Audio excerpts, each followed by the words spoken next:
Diferentes rankings de drogas muestran que el alcohol y el tabaco tienen más peligros que el cannabis. Y sí, estos rankings tienen sus limitaciones.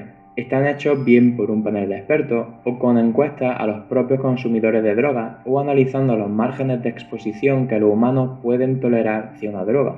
No habría que tomarlos como una referencia perfecta, pero sí que indican que el cannabis no es tan dañino como puede parecer en un primer momento. También el cannabis es menos adictivo que el alcohol o el tabaco, y está demostrado que ambas sustancias aumentan el riesgo de varios cánceres, mientras que no hay tales vínculos demostrados para el cannabis. Además, siempre que estoy en Holanda me choco con una realidad muy obvia, y es que la legalización de la marihuana fue una decisión más política que científica. El consumo y la venta al por menor de marihuana en Holanda están toleradas. Ya hablaremos de los detalles y de las consecuencias de este modelo en nuestro siguiente vídeo sobre la legalización de la marihuana. Pero por ahora vamos a centrarnos en la primera parte de nuestra historia. Vamos a descubrir cómo la marihuana pasó de ser una medicina más o menos aceptada a ser clasificada como una de las sustancias más peligrosas del mundo.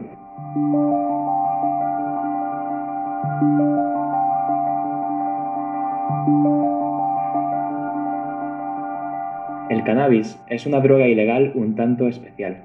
Hoy en día es la droga ilegal más consumida en Occidente y es una de las drogas más antiguas del mundo.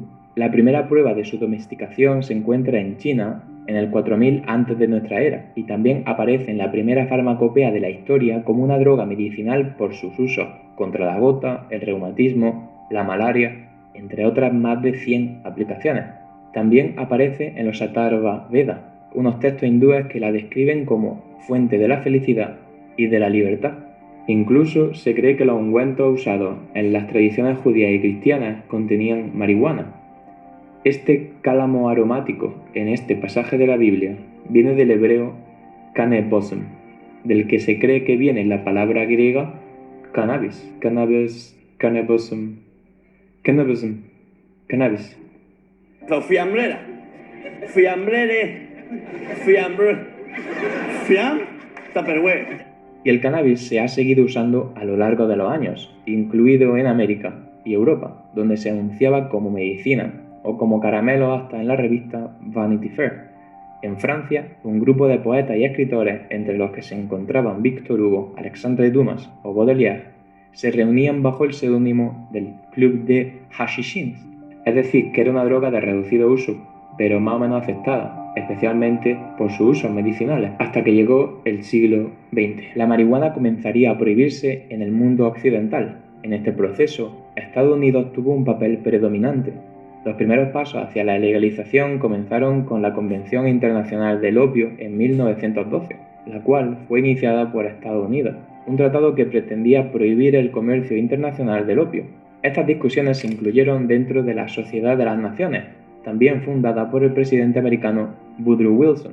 Este fue el primer organismo internacional que intentó organizar de alguna manera las relaciones entre países, con el objetivo de que no volviera a ocurrir algo parecido a la Primera Guerra Mundial.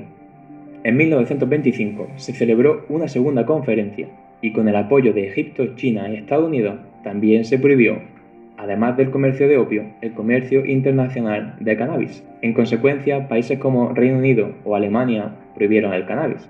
Si analizamos los debates del comité de expertos que revisó esta prohibición en 1934, podemos ver qué motivos llevaron a su prohibición inicial.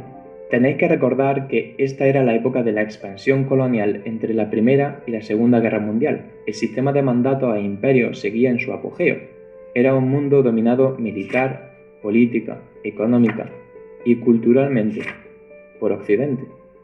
Y de los 9 expertos que formaron ese comité, 8 eran occidentales, y de ellos, 5 tenían una larga experiencia en instituciones coloniales en el norte de África y Oriente Medio. Así empezaba el informe final. Mientras que el gusto por el cáñamo hindú prevalece principalmente entre las gentes asiáticas y africanas, no está confinado solo a ellos. El problema ya no es simplemente combatir una práctica arraigada entre las sociedades antiguas, sino más bien lidiar con un vicio que se extiende por círculos que hasta ahora no estaban contaminados. Desde un primer momento, el consumo de cannabis se asoció con esas poblaciones antiguas, con África y Asia. Se asoció con Oriente, con el mundo colonizado, incivilizado, débil, perezoso. Rutina, orgullo y pereza. Ahí tenéis la explicación real de la debilidad física de estas gentes. Incluso llegando a sugerir que la marihuana inducía a comportamientos homosexuales o femeninos. Aquellos que fuman hachís tienen un pronunciado gusto por las flores, los perfumes, los dulces y los pájaros piando. Todos gustos femeninos, el cual concuerda bastante bien con su temperamento de invertidos. ¡Ah, Dios mío! Es difícil recordar que estas citas están tomadas directamente de informes redactados por los mayores expertos en medicina de la época. Pero por muy expertos que fueran, ellos también eran súbditos de este sentimiento de superioridad de Occidente sobre el resto del mundo. El cannabis se asoció con el Oriente, y todo lo que fuera Oriente en ese mundo colonial era algo negativo. Era débil, perezoso, femenino. Estos tintes racistas también se pueden apreciar en la deriva prohibicionista de Estados Unidos. En 1937 introdujo el Marijuana Tax Act. Esta ley supuso tantos impuestos y requisitos que en la práctica el cannabis quedó ilegalizado. Notad el uso de la palabra marihuana, en lugar de cannabis, que era el nombre más común para referirse a la droga en el mundo anglosajón. Harry Anslinger, el jefe de la Oficina Federal de Narcóticos, había comenzado una campaña mediática para demonizar el cannabis. Quería asociar el consumo del cannabis con los inmigrantes mexicanos que llegaron al país al principio del siglo XX y que la llamaban marihuana.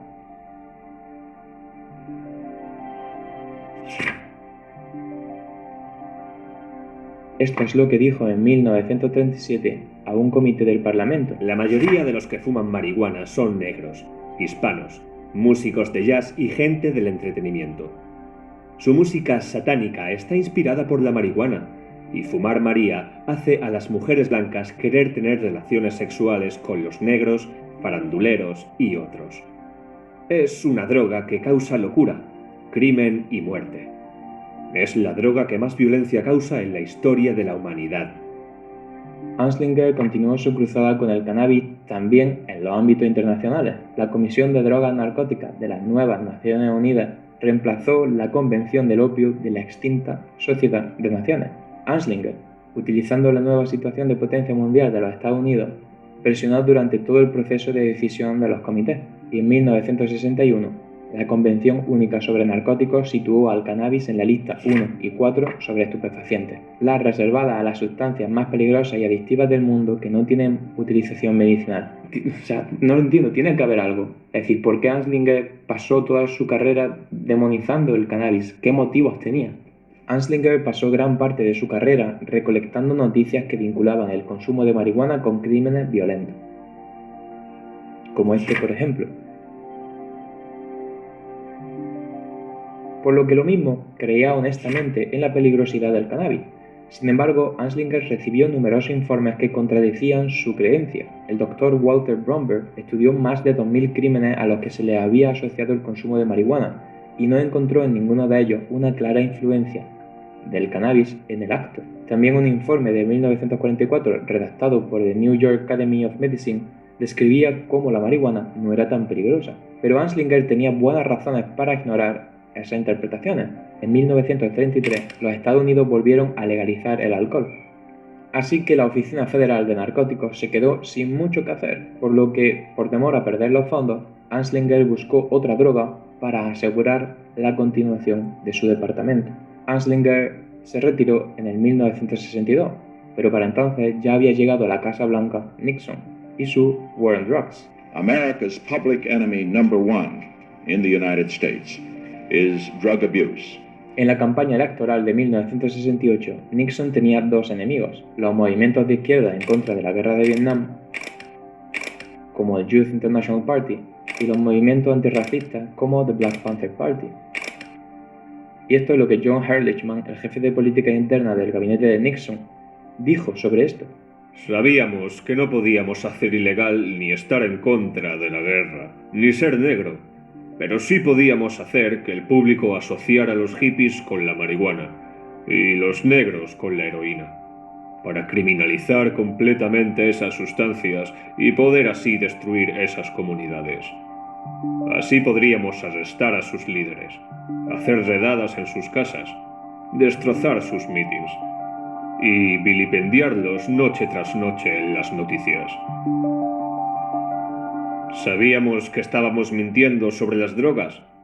Claro que lo sabíamos. Y de hecho, como dije antes, desde los 40 se sabía que la marihuana no era tan peligrosa. Y de nuevo, en 1973, una comisión de investigación recomendó a Nixon descriminalizar el cannabis, llegando a compararlo con el tabaco o el alcohol, pero Nixon ignoró los resultados. La ilegalización del cannabis fue un proyecto acientífico, orquestado por intereses personales y políticos, apoyado en sentimientos racistas. Es verdad que durante esos años el descubrimiento de medicamentos modernos como la aspirina, el paracetamol o el ibuprofeno sustituyeron al cannabis para su uso analgésico o relajante.